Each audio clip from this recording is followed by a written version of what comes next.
me finish with this story. We go to China from time to time, and we train leaders. And this time we brought up 22 leaders from the Hunan province, and they rode 13 hours on a train to get to a hotel that they came up 2 by 2 in these elevators so as to not draw any attention. And then they got to a hotel room, a little apartment room. It's only about 700 square feet. In the little living room, no air conditioning, hardwood floor, 22 sat there. I came in, and when you teach in China, you start at 8 in the morning and you don't get done till 5 at night. You teach the whole day. They were sitting there, all 22 of them, and I looked around and I said, now, if we get caught, what will happen to me? They said, oh, you'll get deported in 24 hours and we'll go to prison for 3 years. I said, you're kidding. How many of you have been in prison for your faith? Out of 22, 18 raised their hands. I thought, no way. And I looked at him and I said, you 22 people, how many people do you oversee? Because they were all of these small group leaders, underground church leaders in the Hunan province. I said, how many, if you counted up all the people under your jurisdiction, how many would it be? And they counted them up, and they said, little over 20 million.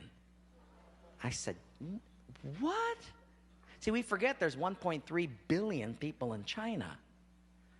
This is crazy. Well, I had 15 Bibles, and I passed them out. Obviously, 7 didn't get them. And I said, let's turn to 2 Peter chapter 1, and we're going to read it. And just then, one lady handed hers to somebody next to her. And I thought, interesting. Well, we turned there anyway, and as we started reading it, I understood why she gave it away. She had memorized the whole thing. She just recited the whole chapter. When it was done, I went over to her at a break, and I said, you recited the whole chapter. She says, oh, yes, I've memorized many chapters. I said, where did you memorize so many chapters? She said, in prison. I said, you have much time in prison. So I said, but don't they confiscate the Bible? She said, yes. So people bring in scriptures written on pieces of paper, and they bring it in. So I said, but then if they find that piece of paper on you, won't they confiscate that? She said, oh, yes, that's why you memorize it as fast as you can.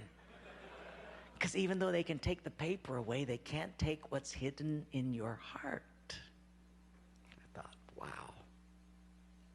Well, after 3 days, you fall in love with these people. And when it was done, I said, how can I pray for you? I'm going to go back to America, and you guys have been just so wonderful. How can I pray for you? They said, you know, Wayne, you guys can gather like this whenever you want to in America. We can't. Could you pray that one day we'll be just like you? And I looked at him and I said, I will not do that. Big incredulous eyes looked at me and they said, why? I said, because you guys rode a train for 13 hours to get here.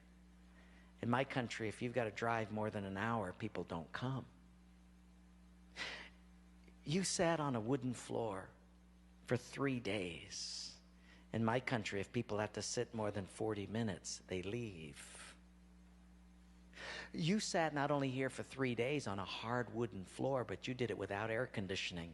In my country, if it's not padded pews and air conditioning, people don't often come back.